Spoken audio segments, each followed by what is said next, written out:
Welcome to the Soul Curious podcast. I'm your host, Sammy Anderson, and in this podcast, I talk about all things spirituality and self-development and how we can use these tools as guidance to connect to our highest self.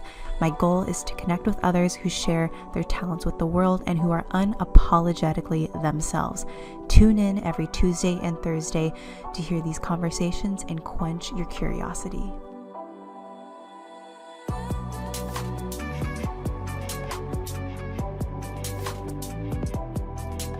Welcome back to the show, you guys. I'm so happy to have you here today. Today's episode is with Sandra Kuz, and I'm really thankful to have had the opportunity to speak to her. So she is a trauma coach, a holistic trauma coach. She's also a Reiki master, a spiritual and holistic writer, a self-development coach. She really helps people who have been through them by supporting them in awakening their worth and their power. And this conversation, it's so needed to talk about. And there are a lot of things that are, out now on the media and people opening up and sharing their story.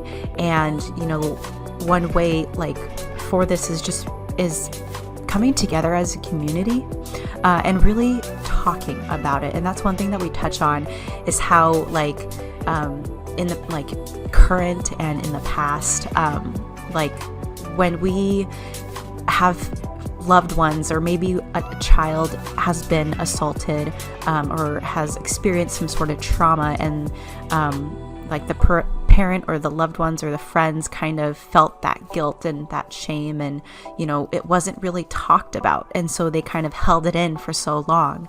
We really touch about the importance of talking to our family, of talking to the loved ones that have gone through this, and be that space of support and love that they can have, and just to help them heal within. So you guys definitely check out her website. It's riseaboveyourstory.com. Again, it is a beautiful conversation. Very grateful to have been able to have the opportunity to speak to her. And I hope you guys enjoyed the episode. And without further ado, I welcome you guys to Sandra Kuz.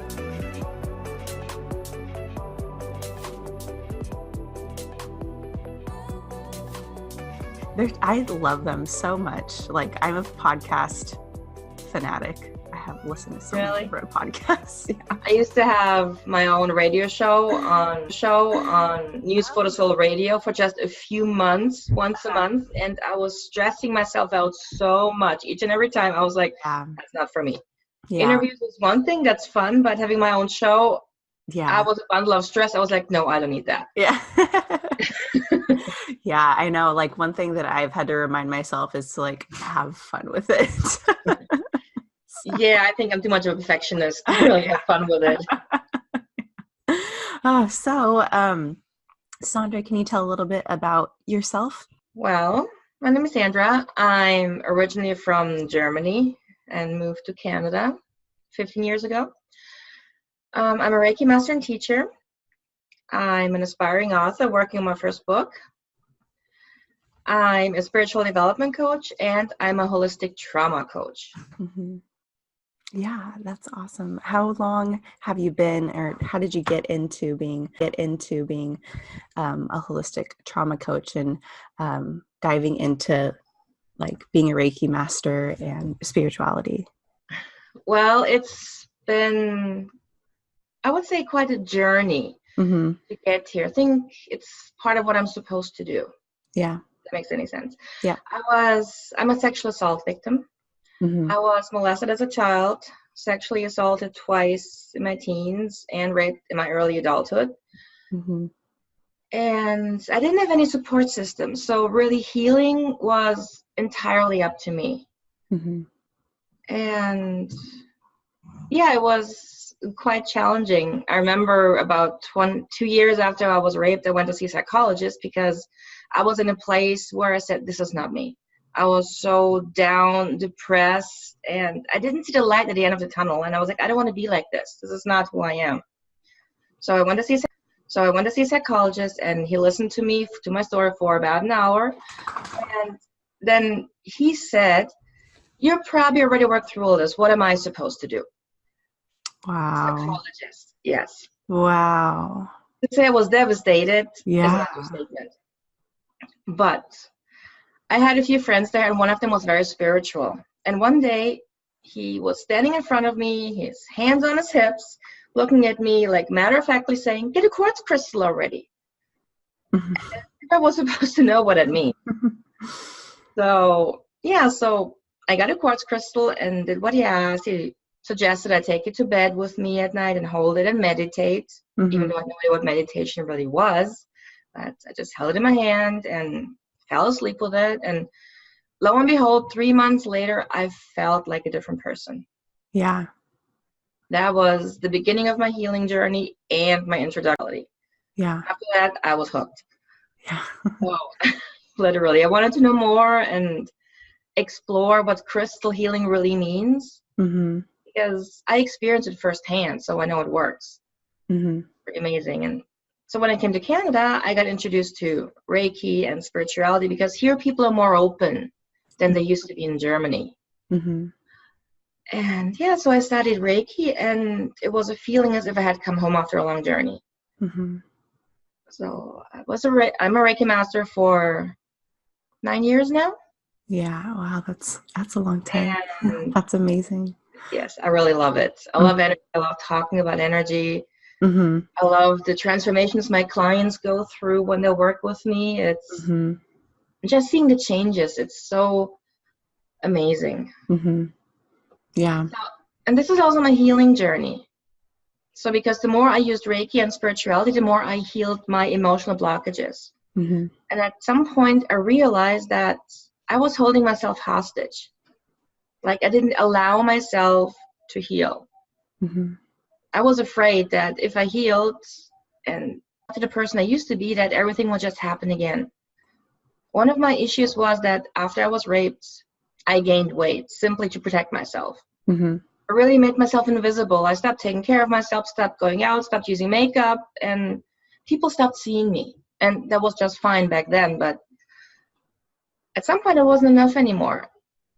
And I realized I always felt like a 20-year-old girl that wants to go out and dancing and have fun. And I was like, oh, I'm in my 40s. Why do I feel like a 20-year-old? And then one day I realized that that's when my life ended, in my early 20s. And I never allowed that 20-something-year-old to have fun out of fear that if I go out, men would just do what some men do. And yeah, and that realization brought me to that I'm holding myself hostage. And that's when my healing really started. And that's when I started noticing, how trauma works in the body. I noticed the key components, what we need to do in order to truly heal it. And that's how I got into becoming a trauma coach, because I know what it feels like to be sexually assaulted. I know what it feels like to be raped.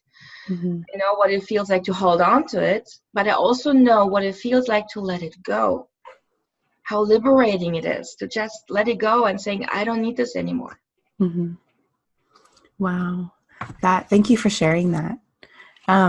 For those who have had those experiences, what can you let them know, like the first step that they can take to get help or let it go or heal their own trauma? Well, when someone was traumatized, counseling is definitely the first step. Definitely, because counselors have their own way of helping them to cope with what happened. That's the first step. For some people, counseling is enough. For others, it's not. It really depends on the person. So one thing that trauma survivors need to understand is that the part that's holding them back from healing is their protective shield. But when you're traumatized, you really lose the rug under your feet. You're swept away. You lose your balance, your basic needs. So what you need in order to heal is to embrace that part that's holding you back and acknowledge it, love it, because it protected you. It gave you time to rationalize what happened. Mm-hmm. Just love that part of yourself and say, thank you. I understand you helped me, but it's time that I go back to being myself. Yeah. This is the first thing. Love yourself on all levels, and even the negative part of you, because that part is protecting you. Mm-hmm. Acknowledge that. Mm-hmm. That's the first thing I would tell. Yeah. I like eh, over just like over time and everything and like all of everything that's like coming out in the media, just about, you know, sexual assault and victims and, you know, people speaking out about it, you know, after like being held back, I feel like for so long. How do you feel about just the like community now, you know? Are you a part of any like communities that uh, sort of help, you know, other women or even men with like sexual assault and how they can kind of come together? Not quite yet, but Okay. I'm working on it, getting into community in my hometown. Yeah. I absolutely love how people start to open up. Mm-hmm. Because, you know, when I grew up back in Germany and I was talking to people here, it seemed to be the exact same thing. Mm-hmm. It was always when something happened here, it seemed to be the exact same thing. Mm-hmm. It was always when something happened, something like this, it was never talked about because, oh my goodness, what would the neighbors think? Mm-hmm. So it was swept under the rug and never talked about, and you were left to your own devices. And hey, it happens, so many people deal with it, Mm-hmm. more or less. And so now that people are actually speaking up, I think this is so wonderful, because in Yeah. order to bring change, we have to talk about it. We have to bring awareness to how often this happens Mm-hmm. and what you can do, which is why I'm a big advocate of bringing a better sexual assault curriculum to schools. Mm-hmm. I have a 6-year-old son, and when he was 4, I started reading a book with him that is a book about sexual assault, but designed for little children to understand. So Mm-hmm. really the good and the right and wrong ways of a touch, and what they're supposed to do and how they can talk to their parents and should, Mm-hmm. without the sexuality. Yeah. So it's a wonderful book. Yeah, you should teach the young ones, Mm-hmm. and you should be Absolutely. prepared, because my mother was not prepared when I was 12 years old and told her I was molested by a 60-something-year-old man. Mm-hmm. She, in my opinion, didn't handle it well. I was angry with her for a long time, but now I understand she just did not know what to do. Yeah. She was completely overwhelmed and hoped I would forget. Mm-hmm. So, and this is why parents need to be prepared. Mm-hmm. Absolutely. How how for people who like their loved ones are going through this, how would you say they can help them Well, the or first be thing, support? be their rock, be Mm-hmm. their sanctuary. Make sure they know you believe them, and if they ever need to talk, you're there. If Mm-hmm. they feel they need to cry, take him in your arms and just let him cry it out. Take him in your arms and just let him cry it out. Mm-hmm. Just be there, be present. Just knowing that they have someone in their corner who believes someone who was there no matter what, that's so helpful. Mm-hmm. This really speeds up the healing process. Yeah. I mean, I was lucky that my parents believed me and took me out of the situation. But one thing that really bugged me and still does is that they didn't go to the police. Mm-hmm. And they didn't ask me what I wanted. Yes, I was a child. I was their child. I did what they thought was best for me, but I was 12 years old and knew the difference between right and wrong. So basically, they didn't go to the police because they didn't want me to drag through all this and be in front of a judge and talk about everything that happened again. I understand that, but I feel they should have given me the choice, Mm-hmm. because it was my body. And yeah, so this way I grew up believing that when adults do something wrong, they don't get punished. Kids get punished when they do something wrong, but adults don't. Mm-hmm. So this is very important, those little things. Yeah, definitely. Like, I mean, so I I have never, like, I can't relate 100% to being assaulted. I mean, little things. I don't mean, they're not really little things either, though. It's still, Right. the same in a way. But so I've never really experienced that, but I can relate a little bit to like parents feeling like they like not knowing what to do, or thinking if something like that happened, like not saying anything about it. Um, and so what do you think, I know you were saying like talking about it. Oh, like what would you say to parents who can be more encouraged to not feel that like shame and guilt? Because I feel like maybe that's where that's at too, is they feel that shame and guilt and not being able to like protect them or help them. Yes, it has a lot to do with the upbringing of the parents. Mm-hmm. We don't know their backstory. Right. They may come from an abusive household too. You never know. And that's how they react to different situations. But when something happens to your child, focus on your child. Mm-hmm. Because usually when, let's say, your son or daughter comes home and says, here, that person touched me here and there, and it felt uncomfortable. If the child is young, or if it's a teenager, it's like, yeah, they're really more specific Mm-hmm. about what happened. And, they're really more specific Mm-hmm. about what happened. And I know there's going to be a million thoughts running through a parent's head, like, oh my God, how could this happen? My poor child, what am I supposed to do now? Did I do anything wrong? Could I have done something to protect him or her? Mm-hmm. Stop. Right now, push all those thoughts aside as hard as it is and focus on your child. Mm-hmm.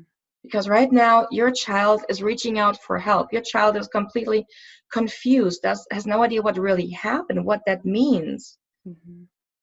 and only wants someone to take over. So make it about your child. Focus on your child. Be there for your child. Be the rock, the sanctuary. Take him or her in your arms and say, I've got you. Mm-hmm. This is the most powerful words you can use. I've got you. Yeah. Because at this point, they don't know what's going on. They have no idea how to deal with that emotion. Because someone touches you in places you don't allow, Mm-hmm. that feeling is so sickening, especially Mm-hmm. when you understand what it is. And you are too frozen to do anything. The child itself was thinking about, what could I have done differently? Could I have prevented this? Should I have just pushed him away? Could I have pushed him away? The child also thinks this is my fault. Did I do something wrong? So focus on that. Make sure that the child knows it's never their fault. Right. That's so important. Mm-hmm. Absolutely. When you work with clients, what does that look like, or in a Well, session, or the steps that you kind of take? it really depends on the person Mm-hmm. and how far they are on their trauma recovery and what they are drawn to. A lot of times I start with energy work like Reiki, Mm-hmm. just blockages, negative energy out so they can breathe. Mm-hmm. Because really anything that we keep in our body is simply put just energy that we hold on to. And then it's like really sitting down, and as a coach, you ask a lot of transformational questions. So you're guiding them, I'm guiding them through their trauma and to steps that they can take right now, or as homework, for example, Mm-hmm. to change their mindset.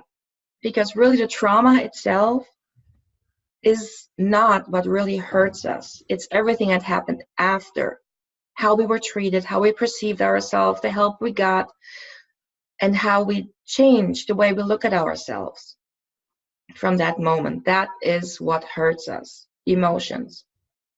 So what we do, we change the way we feel about a situation and let the negative emotions go, which is usually limiting beliefs, fear, self-loathing, feeling guilty because we thought it was our fault or we should have done something different. With that, we still give our attacker the power. We're still connected to the person. Mm-hmm. But saying, no, it's done. You're not in my life anymore, and this is an experience I had to make. fine. It will be part of my life, but it's not controlling me anymore. Mm-hmm. And getting to that point where you step above that trauma. That's why I call my business Rise Above Your Story, because you're rising above as you're healing. So the trauma is beneath you. It's not encasing you anymore. Mm-hmm. That's what I do. I get them on the way to recovery. Yeah. To really deeply connect with themselves and let it go and find a way back to themselves. Can you kind of touch on, like, for someone who may be going through this and on that journey, I would imagine that it's not a linear straight line. I would definitely, think that it's up and down. Yes, it definitely is. Mm-hmm. I still am on my journey. Mm-hmm. I'm much further along.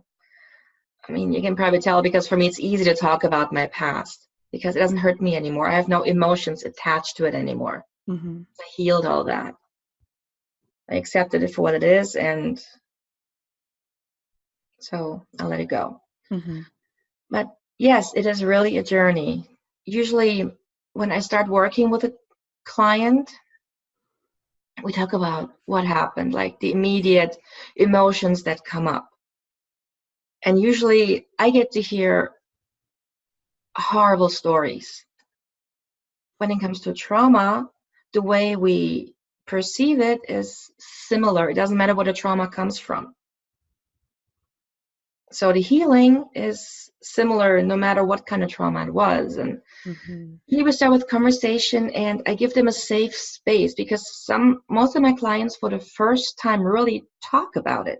Mm-hmm. Because they never felt safe enough to talk about what happened, because talking about it really lets it out. Yeah. This is the first step to really making space in your heart, to let out all the pain and just let it flow. And usually they sit here and they cry a lot, which I always say it's good. Crying is healing. Let it out. Mm-hmm. So I create a safe space. That's the first thing I do, which is why it's very important for me that the clients feel comfortable with me. Mm-hmm. Which is why I offer like a free consultation so we get to know what they can see if they want to work with me. Mm-hmm. This is so important to have that safe space for them, whether they're in my room or online, doesn't matter. They have to feel comfortable with me. Mm-hmm. Otherwise, it's not going to work. Mm-hmm. And then we walk through the story. And then usually I give them some homework like journaling. Like whatever thought comes up, write it down, let it out. And then we start working on the bits and pieces of the self-sabotaging behavior and slowly unravel it, putting the puzzle pieces back together. And it's a journey. And this journey will continue for many years. Mm-hmm. But the more you work on it, the easier it gets. Because once you release one blockage, you feel better. And then you learn to embrace the new you that you discovered that has been hiding under the blockage. Then you get comfortable with that, and then the next blockage comes up. That it's really step by step, but at some point you will realize when something comes up, you say, okay, this is going to be rough, but I'm excited because after that I'm going to feel better. Mm-hmm. And that's what I do in a nutshell. Yeah. Do you work with any others who may have different sort of trauma in their lives? Yes, I have been working with someone who was in an active shooting situation and was completely traumatized by that. Mm-hmm. Yes, and for her it was very important to find her safety back. She didn't feel safe. Mm-hmm. I mean, a spider on the wall would cause a panic attack because she literally did not feel safe. She didn't know how to feel safe in her own body anymore. Mm-hmm. So this was the first step, and then we could start with the healing process. Yeah. So yes, I do work with different. It's not just sexual assault. Uh-huh. It's different traumas. Yeah. Because in essence, trauma is trauma. The release is the same, it's just a different story. Can you touch on your book, The Journey to Self? Yes. I really like the title of that. Thank you. It's beautiful. Thank you. Yes, Journey to Yourself is a work in progress. It was almost finished. Mm-hmm. And then I got really into trauma coaching, and I just want to add so much more about trauma, what I realized and discovered, so people can work through my book and, yeah, maybe go on their own healing journey. So basically, this is my story, unfiltered, Mm-hmm. but it's also a book about trauma healing. So I talk about the different aspects of trauma that came up in my life and how I realized what that means, how you can work through that. And I also have half of the book a workbook. So where it's really hands-on exercises and tips, what you can do on a daily basis to heal and get back to yourself. And that part is done. It's just more information about the trauma and how you can work holistically to really release it. Yeah. That's what I'm still working on, and I hope I can get it out this year. I'm really excited about this book. It's been a long time coming, and yeah, that is a wonderful. Like, thank you for putting that together, and that'll make a huge difference too. Like, having more resources. You can never not have enough resources. Like all the holistic tools. What like, I know you're talking about Reiki, crystal healing. Are there any other like spiritual tools that you like to use? Yes. I mean, with my clients, it depends on what they're open to. Not everybody's open to Reiki or crystal healing, and that's perfectly all right. Yeah. But yes, I love Reiki. I love meditation, especially guided meditation, where you can guide a person through visualizations to a certain point.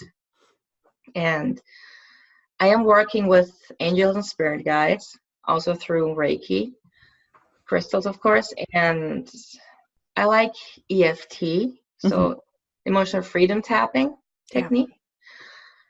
And yeah, if you're even more spiritual, you can go into soul realignment, which is something that I offer in my other business, Serafina Faye, that I had for many years. It's basically records. You can read up about your soul and past lives and what is still holding you back. Like, for example, curses, spells, pacts, bindings, things like those, and they can be clear. So this is something I absolutely love, because you learn so much about yourself, your characteristics, where your divine gifts come from. But this is very spiritual, so yeah. No, I was looking at your website and I was like, oh my gosh, Akashic Records. I love it. That's something like I was speaking to another woman who does Akashic Record readings, and I'm like, it's like a whole new thing for me. And it's like, I really want to like dive into it. But anyways, I love all the spiritual things, and like the listeners on this podcast absolutely love that too. But I know like, yeah. No, like, thank you for sharing everything too, and all the work that you do as a trauma coach. There is so much out there, and so many people who are suffering still and don't feel like they can talk to anyone, or even if maybe it has been a long time since, they can still reach out to people and start their healing journey. Sure, I feel like it's never too late to start anything, and it's never too late to start your healing journey. That's right. So it's never too late. Yeah. One advice I would like to give is that the most important journey you can ever embark on is the journey to yourself. So always find your way back to yourself. Absolutely. I love that. Where can our listeners find you? They can find me on my website, or if they would like to learn more about my spiritual business, on serafinafaye.com. Under the same names, I'm on Facebook. And yeah, I guess that's the best place to find me. Awesome. And you guys, I will have all of her information in the show notes, and be on the lookout for her book, Journey to Self. And thank you again, Sandra, for joining us today. I really appreciate having you, and really happy that we were able to have, this conversation and, spread more awareness. Thanks you guys again for tuning in today, and I will catch you in the next episode.